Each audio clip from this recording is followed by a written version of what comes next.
Saudaraku sekalian, setiap kita itu memiliki dinamika hidup. Dinamika hidup yang berbeda-beda. Dinamika itu bisa berarti keadaan yang bisa atau selalu berubah oleh karena adanya dorongan atau kekuatan di balik perubahan itu. Dinamika juga bisa berarti kekuatan.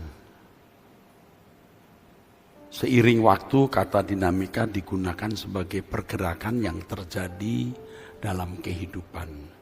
Dari bahasa Yunani dinamik. Ini terkait dengan kata dunamos, dinamit. Kamu akan menerima kuasa kalau Roh Kudus turun ke atas kamu. Nah, kuasa di situ dinamik ini, saudara.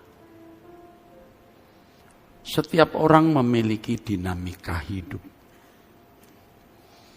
Terkait dengan kehidupan iman atau kehidupan rohani, saudara masing-masing juga memiliki dinamika, ya saudara. Sayangnya,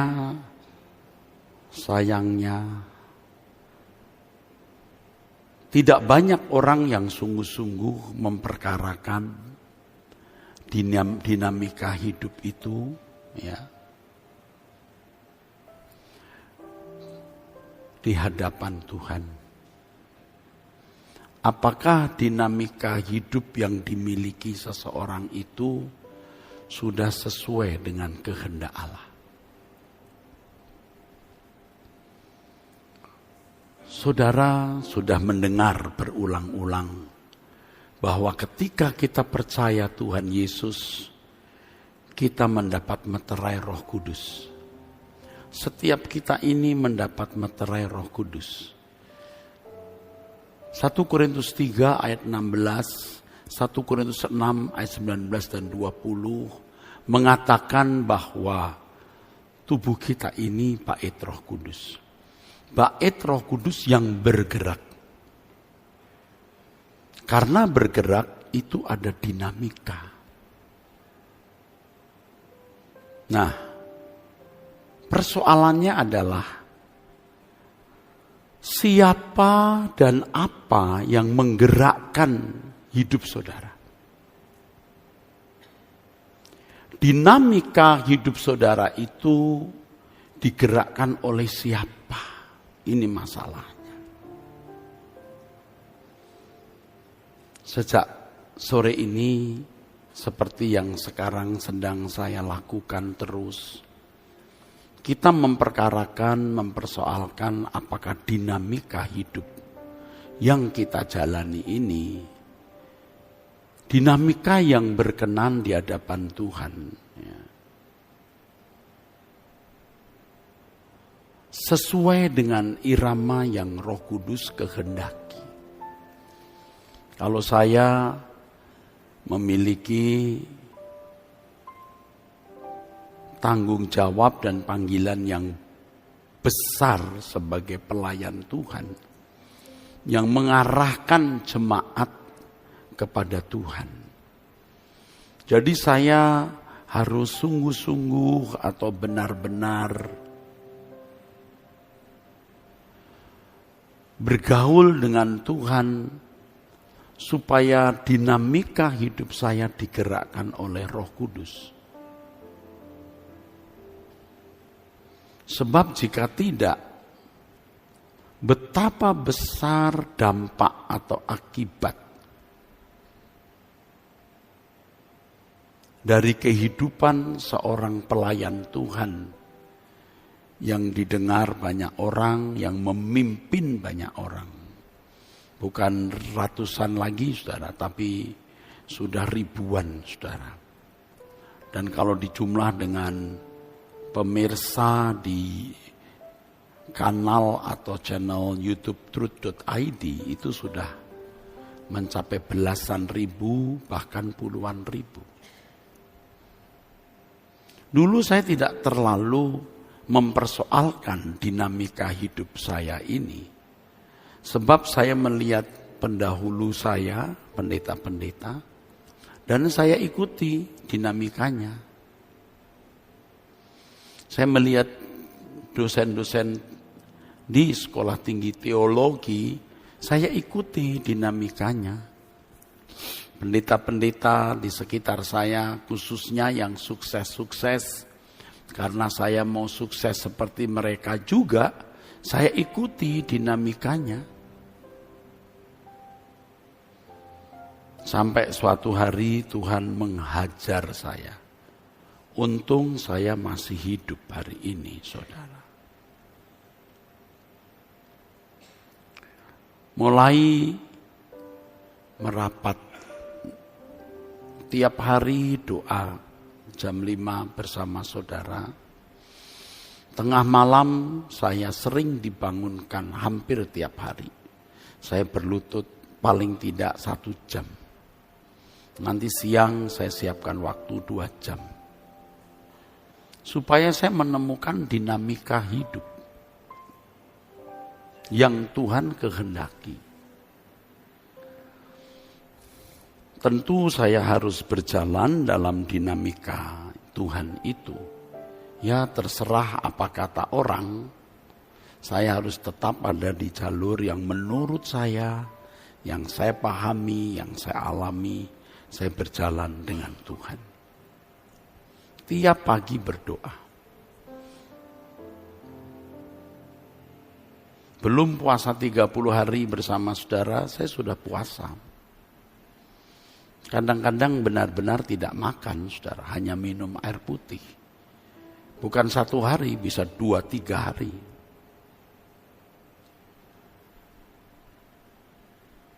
Jadi fisik saya juga sering letih. Karena selain kurang asupan juga saya harus banyak kegiatan. Ini bukan supaya saya dipuji. Saya sedang berkhotbah apa yang saya sedang alami. Kalau saya berkhotbah mengenai apa yang saya tidak alami kan tidak ada keabsahannya, walaupun tentu keabsahan di sini juga subjektif. Siapa yang lihat saya berdoa tiap malam? Kecuali saudara tanya istri saya, benar enggak Pak Eras doa kalau malam hari? Jam 1, jam 2 pagi. Nah itu saya baru menemukan dinamika hidup yang mesti saya jalani walaupun belum sempurna. Masih saja ada melesetnya, saudara. Tapi hamba Tuhan itu harus memiliki dinamika hidup dalam pimpinan Tuhan.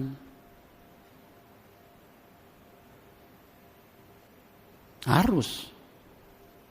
Mengutip Sakaria pasal 4 ayat 6, bukan dengan keperkasaan dan bukan dengan kekuatan, melainkan dengan Rohku, firman Tuhan semesta alam.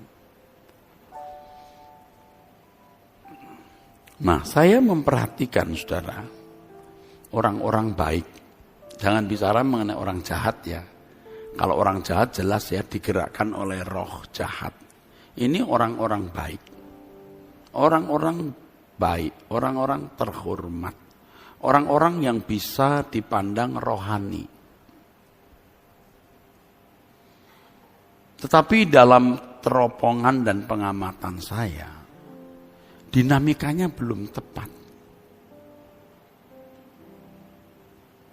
Belum tepat. Karena memiliki konsep-konsep yang memang baik. Kalau orang sering ke gereja, pelayanan, apalagi kalau dia seorang pemimpin jemaat atau gembala, itu bukan orang jahat, seperti saya dulu.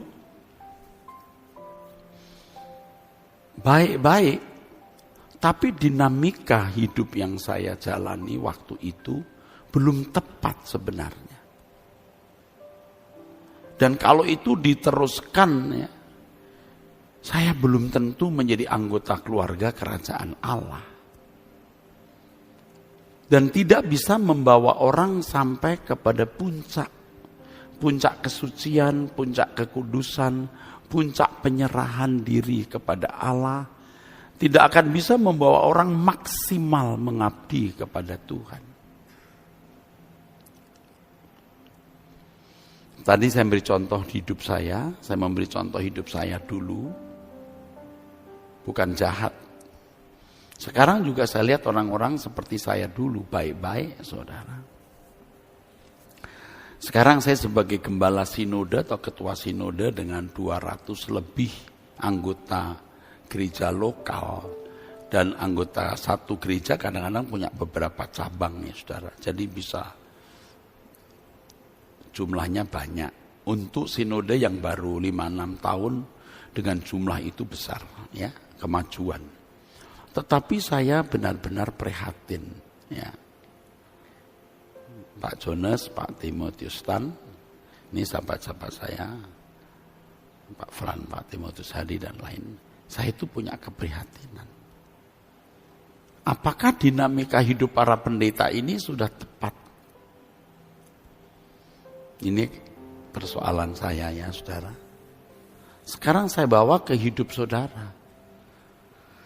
Dinamika hidup saudara itu sudah tepat belum sesuai dengan kehendak Allah. Saya saja masih kadang-kadang seperti swingnya, lalu mencari ketepatan.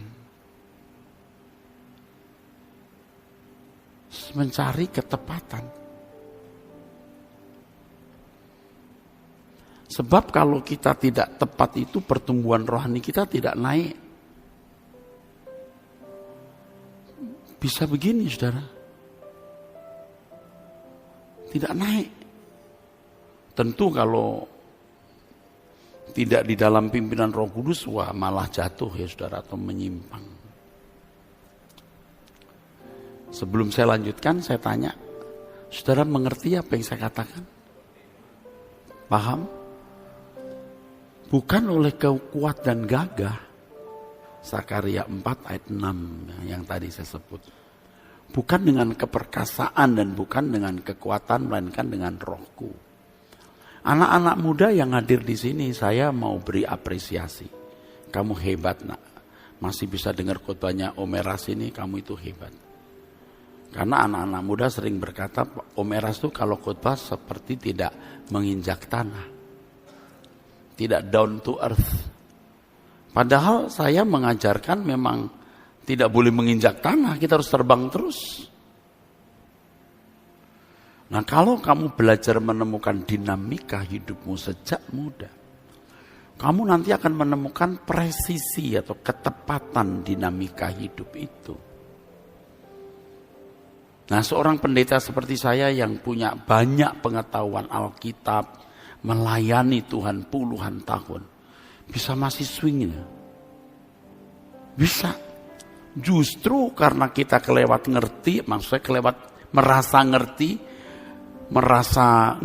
merasa berpengalaman, sampai kita tidak atau kurang mengandalkan roh Tuhan. Jadi umur-umur tua seperti kita ini, 60 tahun ke atas, 65, itu sudah kadang-kadang sulit banget untuk diubah karena iramanya sudah permanen, saudara. Tapi sekarang kita mau rendah hati, duduk diam di kaki Tuhan. Lalu, Tuhan tuntun jalanku, ku tak dapat jalan sendiri, ku tak berani jalan sendiri. Kalau dinamika hidup saudara tidak saudara cocokkan dengan pattern Tuhan sesuai dengan Roh Kudus, Anda rugi. Banyak berkat-berkat rohani yang terlewatkan. Setiap orang punya pattern, tidak sama. Patternnya si A beda dengan patternnya si B, patternnya si B beda dengan si C.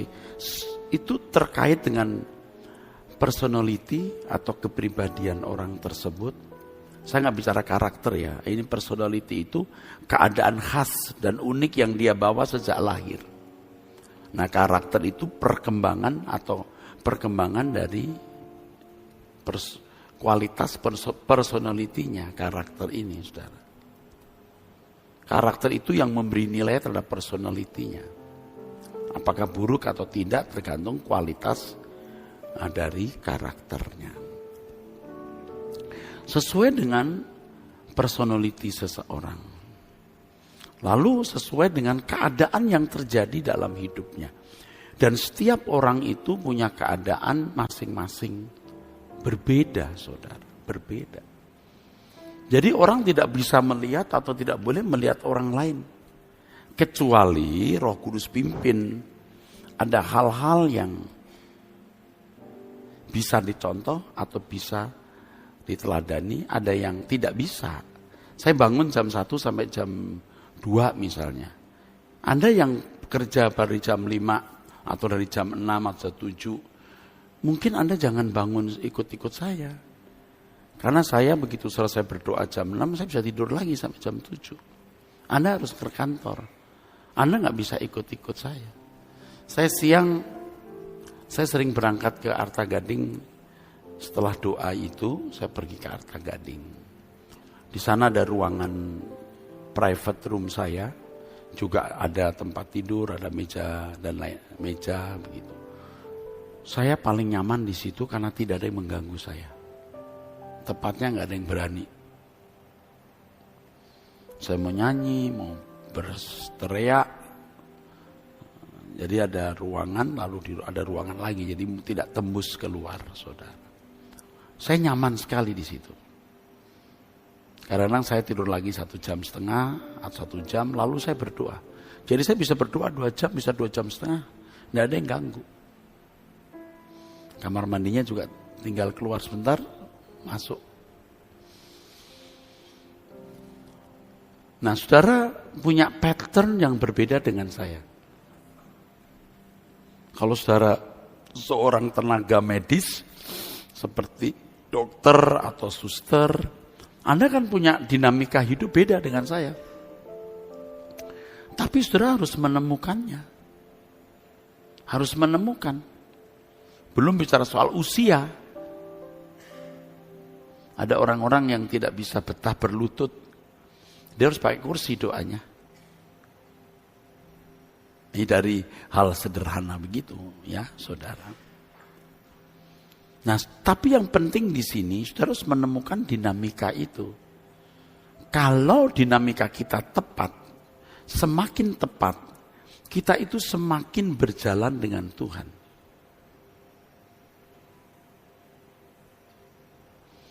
Makin intim. Tuhan tidak mungkin intim, akrab,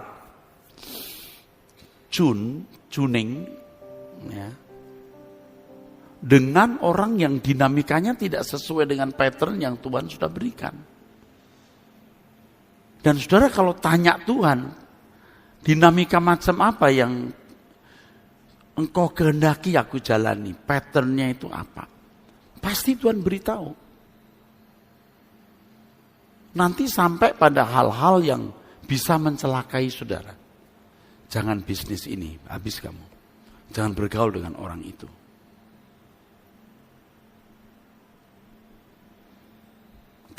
Saya tidak mengatakan kalau saudara ada dalam dinamika Tuhan lalu tidak punya masalah. Dinamika itu termasuk masalah yang Tuhan izinkan kita alami. Tapi bukan karena kebodohan kita. Anak-anak muda kamu kalau tidak punya pattern Tuhan, kamu dapat jodoh salah. Kalau di Abam itu, wah banyak wanita karir yang cakap. Wah ketemu laki-laki yang ternyata hanya main game, tidak mau kerja. Hanya mengambil uang istri, udah begitu judi online. Dan macam-macam. Sampai saya tuh bingung kenapa kamu dapat laki seperti ini, kau perempuan baik-baik. Dari jejak rekam hidup dia yang berpendidikan, lalu punya posisi di perusahaan, lalu punya suami yang tidak jelas. Dia pasti dulu dinamika hidupnya tidak sesuai dengan Tuhan.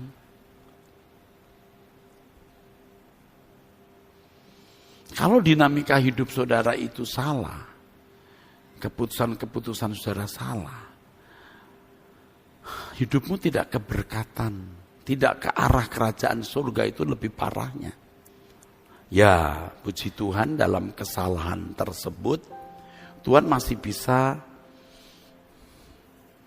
meredesain, ya, mendesain ulang agar saudara menjadi anak-anak Allah, dan pengalaman pahit masa lalu bisa diubah Tuhan menjadi cara saudara bertumbuh, jadi dinamis juga.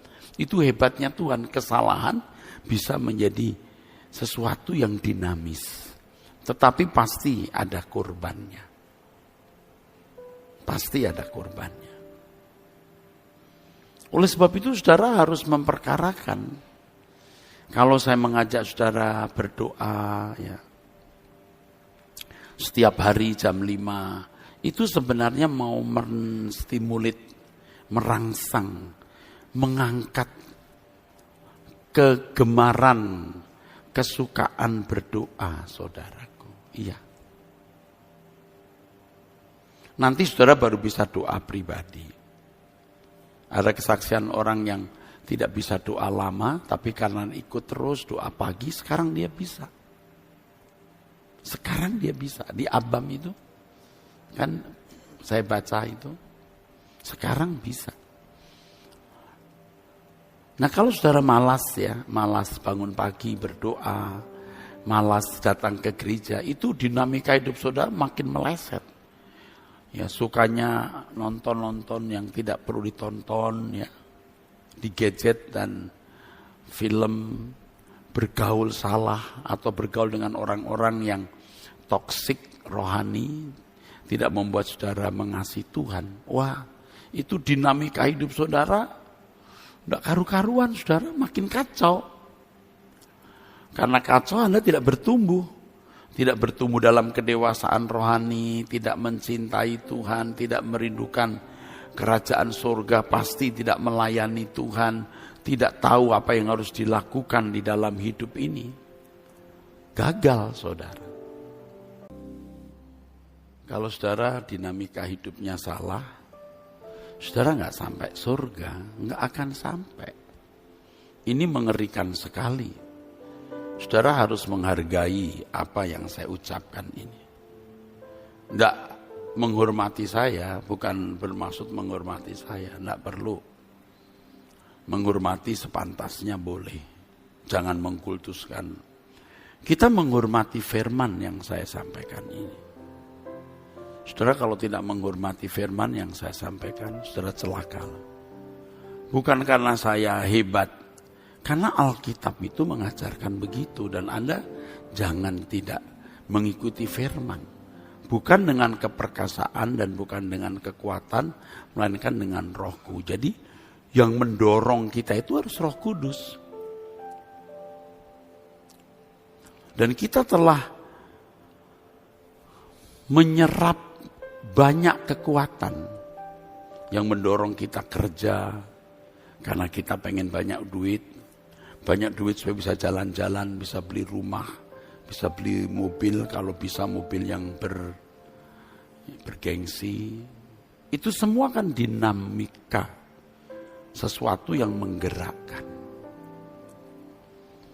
Makanya kalau orang mau punya dinamika yang bagus, ya, saudara mau dengar nggak? Kalau saudara mau punya dinamika yang bagus, saudara mau dengar? Jangan punya keinginan di luar kehendak Allah. Anda beli mobil berapapun harganya juga memang kalau bagianmu ya enggak masalah. Tapi kalau hanya karena mau maknyes, senang, menikmati, belum gengsinya, Anda binasa. Anda binasa.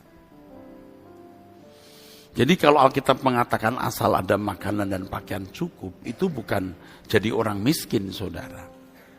Nah kalau orang yang kaya, bagaimana bisa mengenakan ayat itu? Ya enggak bisa lah.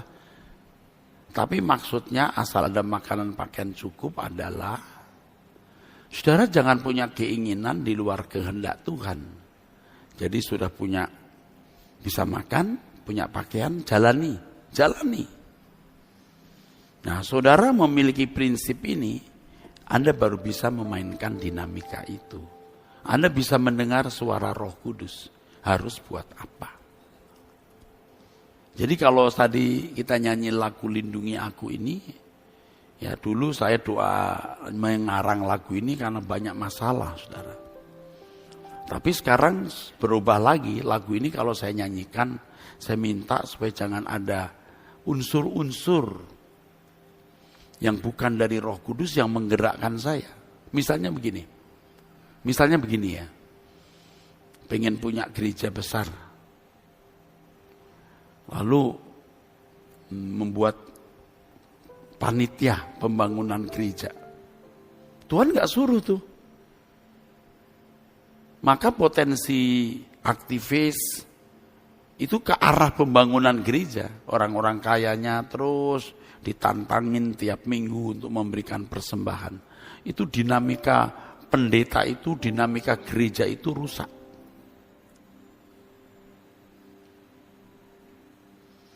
Proyek-proyek pelayanan itu kalau bagi pendeta ya, itu harus diperkarakan dengan Tuhan, saudara. Kalau tidak, dinamika hidup pendeta itu rusak. Walaupun itu untuk pelayanan. Jangan saudara pikir itu pelayanan ya. Karena pelayanan ya pokoknya boleh aja. Belum tentu, itu bukan bagianmu. Anda masih bersama saya? Jangan punya keinginan yang tidak sesuai kehendak Allah. Begitu saudara punya keinginan yang tidak sesuai kehendak Allah, Anda tidak akan bisa punya dinamika yang tepat. Nah, kalimat yang saya ucapkan ini terkesan berlebihan, saudara. Terkesan ekstrim. Tapi kalau nanti saudara masuk kekekalan, baru tahu ini yang benar. Sebab kita hidup di dunia ini kan hanya mempersiapkan kehidupan kekal kita nanti. Coba mulailah, nanti saudara merdeka, jadi merdeka. Kalau Tuhan berkata, datanglah kamu yang letih lesu dan berbeban berat, aku beri kamu kelegaan. Kelegaan itu artinya perhentian, anapauso, perhentian. Letih lesumu karena kamu punya banyak keinginan. Begitu kamu tanggalkan, kamu bisa dapat perhentian. Untuk itu tidak mudah belajar dari Tuhan Yesus. Tuhan Yesus tidak punya keinginan selain melakukan kehendak Bapa dan menyelesaikan pekerjaannya.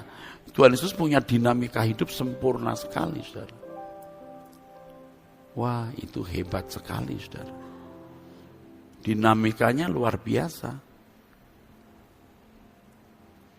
Nah, Bapak Ibu, saudara-saudaraku, dinamika hidup kita itu harus digerakkan oleh Roh Kudus. Maka seseorang harus bergaul dengan Roh Kudus melalui doa. Tidak ada cara lain.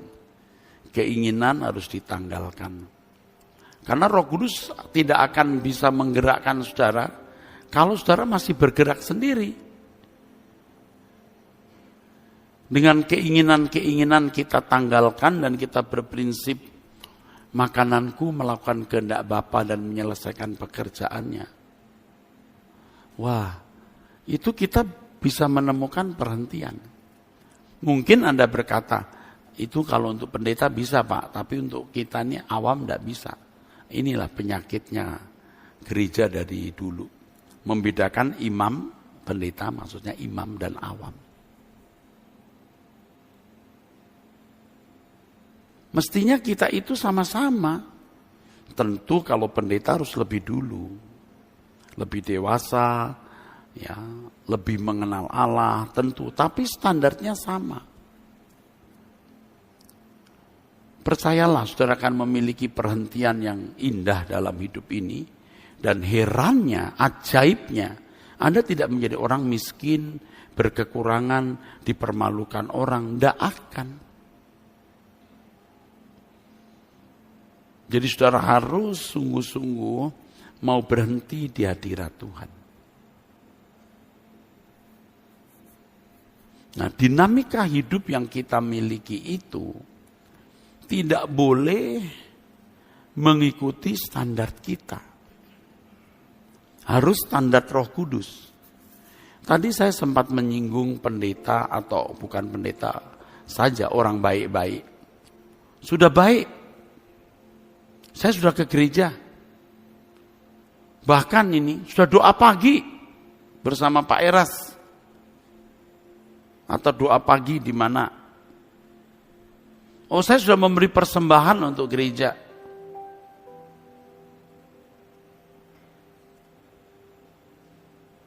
Anda merasa dinamika saudara sudah baik, apalagi yang saudara lakukan itu lebih baik dari orang lain. Orang tidak ke gereja hari Minggu, saya ke gereja loh Minggu. Orang lain nggak doa pagi, saya doa pagi. Orang lain nggak nyumbang, saya nyumbang lebih besar dari orang-orang. Nah, dia merasa dinamikanya sudah tepat karena lebih dari orang lain. Seperti saya ini, saya doanya lebih lama loh dari kamu. Saya sudah berkorban duit berapa itu? Nah, saya merasa dinamika saya sudah tepat, padahal dinamika itu merupakan perubahan yang terus harus berlangsung. Namanya juga dinamis. Tidak boleh puas dengan satu dinamika yang telah dimiliki, tapi harus berani berubah.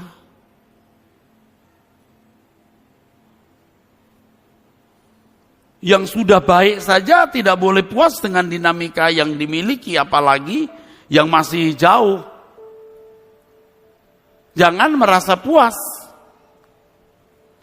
Menurut teropongan saya, sebagian saudara ini dinamika hidupnya belum tepat. Tuhan itu sabar, masih sabar. Tuhan beri kesempatan saudara untuk berubah.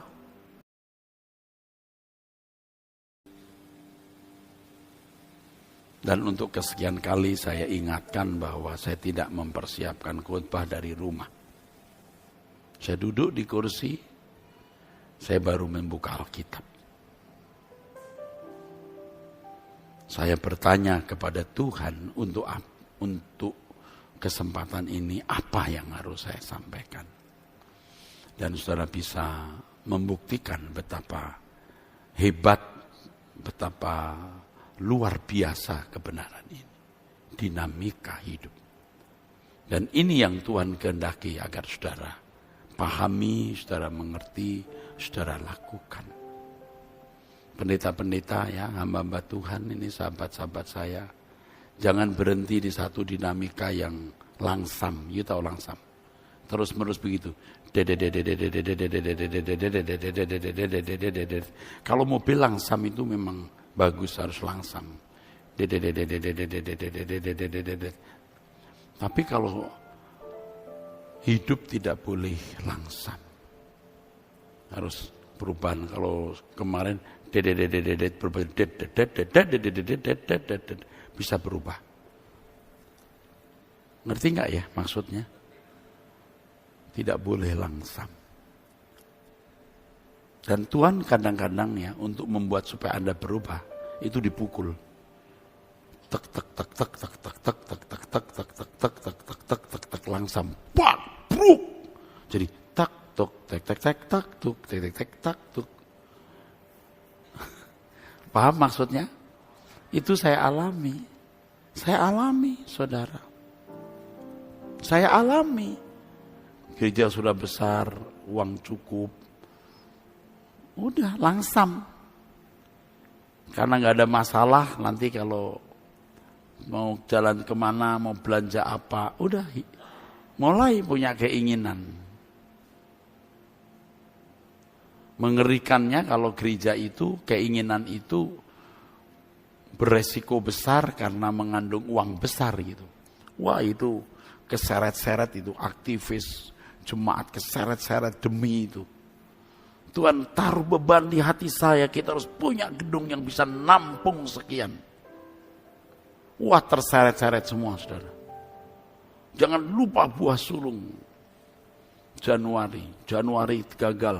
Tidak apa-apa, bulan Februari di store. Serius. Saya memang berdoa juga, Tuhan aku butuh kampus. Nggak bisa sewa terus di commercial space. Dan ada beberapa masalah kalau milik orang. Saya bawa aja dalam doa, tapi saya nggak bergerak apa-apa. Tuhan punya langit dan bumi. Di surga Tuhan tendang satu kerikil saja. Jatuh ke GSKI Rehoboth, satu kerikil yang mutiara yang harganya 2 triliun juga selesai, saudara. Kerikil Tuhan aja harganya berapa? Kan istilahnya begitu. Jadi kalau Tuhan belum kasih ya enggak apa-apa. Dulu waktu saya bangun gereja di Perdatam itu, saya kalau lewat Sarinah ada Bank Mandiri, saya angkat tangan dalam nama Yesus. Saya pindahkan ke Perdatam Jalan Sarinah 1 nomor 7. Apa yang terjadi? 3 tahun enggak pernah jadi itu gedung. Uang nggak pindah, enak aja pakai nama Yesus. Mau ambil duit orang, emangnya Roh Kudus tuyul ngambil duit bank. Aduh, itu belajar panjang saya. Akhirnya saya mengerti, saya salah. Ya hamba-hamba Tuhan yang hadir di sini, jangan kamu langsam dengan tek tok tek tok tek tok tek tok tek tok tek tok, nyaman tek tok tek tok, gampar blok tek tok tok bruk tek tek tek tek tok tok tek tek tek tek, baru iramanya berubah gitu. Sudah diberkati Tuhan. Yuk beri tepuk.